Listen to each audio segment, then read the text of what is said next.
আসসালামু আলাইকুম। আবারও হাজির হলাম আপনাদের মাঝে নতুন আরেকটি ভিডিও নিয়ে। আপনারা দেখতে পাচ্ছেন আমার সামনে একটি রিয়েল বর্ডারলেস মনিটর আছে। প্যানেলটি হলো একটি আইপিএস প্যানেল গ্লোসি। এবং সমস্যা দেখতে পাচ্ছি এই নিচের টুকু সমস্যা এদিকে, আর পুরোটাই ভালো আছে। তো এটা অনেকেই বলে হচ্ছে ফ্লিকিং করে অনেক সময়, এই অবস্থাতে অনেক সময় ফ্লিকিং করে ছবি আসে যায়। তো যাই হোক, আমরা এখন যে সমস্যাটা আছে এটা সমাধান করার চেষ্টা করব। আর সমাধান চেষ্টা করতে হলে কি করতে হবে, পুরো খুলতে হবে, তারপরে তো চেষ্টা করতে পারবো। তো আসলে এই ধরনের সমস্যা কি সমাধান হয়? আমরা আশা রাখি ইনশাল্লাহ হবে। তবে আমরা খোলার আগেই কখনোই শিওর দিয়ে বলি না যে হবেই, এই গ্যারান্টি দিতে পারি না, তবে আমরা আশা রাখি। তো চলুন আমরা ব্যাকপার্ট খুলি। ব্যাকপার্ট খুলতে স্ক্রু খুলতে হবে দুইটা। তো স্ক্রুগুলো খোলো। আর হচ্ছে এখানে আছে হচ্ছে এইচডিএমআই আর হচ্ছে বিজিএ। আর এর মধ্যে দুটো স্পিকার আছে বিল্ট ইন। স্পিকার গুলো যে এখানে এই জায়গাটা হলো স্পিকার আছে। ব্যাকপার্ট খোলা হয়েছে। ব্যাকপার্ট খোলার পরে আমরা দেখতে পাচ্ছি কি আছে, ময়লা আবর্জনা তেমন ওটা নেই। ভিডিও শুরুতে বলে রাখি, যারা আপনারা ইউজার আছেন তাদের উদ্দেশ্যে তৈরি করছি ভিডিওটি, কোনো টেকনিশিয়ানদের জন্য নয়। ঠিক আছে, আপনারা যারা ইউজার আছেন সঙ্গে থাকুন। তো এই কাজগুলো করতে হলে পুরোটাই খুলতে হবে। আর প্যানেলে তো সিগনেচার দেখতেই পেয়েছিলেন এর আগে। এখানে কি দেখা যায়? এখানে দেখা যাবে না, লাইটই দেখা যায়। চলো আমরা সবকিছু খুলে তারপরে দেখি। স্ক্রুগুলো খুলে ফেলছি, স্পিকারটিও খুলছি। এখন এই পার্টটি খুলতে হবে। আর এই পার্টটি খুলতে গেলে আমাদের সামনে টাচটি খুলতে হবে। হ্যাঁ, টাচ খুলে নিতে হবে। টাচ খোলার পরে আমাদের টিপন বোর্ড চলে আসবে আর কি, মানে যেখানে কাজ আমরা করব। খুলে ফেলেছি।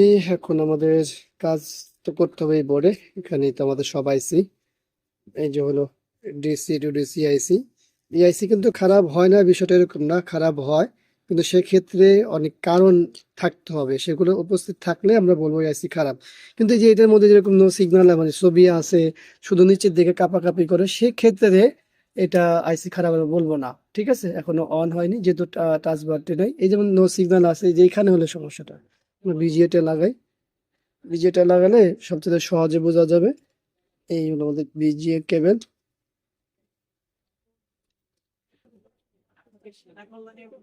বিজিয়ে লাগালাম। তো বিজিয়ে লাগানোর পর আমরা কি দেখছি, এই যে এই জায়গাটা হলো মূলত সমস্যা। তো এই সমস্যা হলে কিন্তু আমাদের এই আইসি কখনোই খারাপ না। এখন এই আইসিটি গরম হতেও পারে, আবার না হতে পারে। আমি আঙুলটি দিই, গরম হচ্ছে, তবে অতিরিক্ত না। এটাতে হাত রাখা যায়, আঙুলটি রাখা যায়, যার কারণে এসিটি অতিরিক্ত গরম হচ্ছে না। কিন্তু এখন যদি এই অবস্থায় অতিরিক্ত গরম হতো, তাও এই এসিটি খারাপ হতো না। ঠিক আছে, এই এসি কিন্তু খারাপ হয়, হয় না বিষয়টা এরকম না, হয়। তবে এই সমস্যার জন্য এআইসি দায়ী না।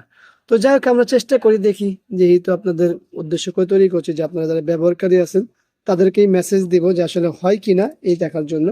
তো থাকুন, আমরা কাজ করি, দেখি কি হয়।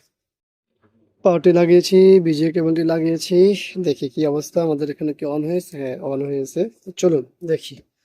মাশাআল্লাহ, দেখতে পাচ্ছেন এখানে যে দাগগুলো ছিল এই পাশে, সেই দাগগুলো সমস্যা সমাধান হয়ে গেছে। শুধু এখানেই সমস্যা ছিল, আর কি কোনো সমস্যা ছিল না? আর কোনো সমস্যা ছিল না, আর কোনো সমস্যা দেখা যায়ও নেই।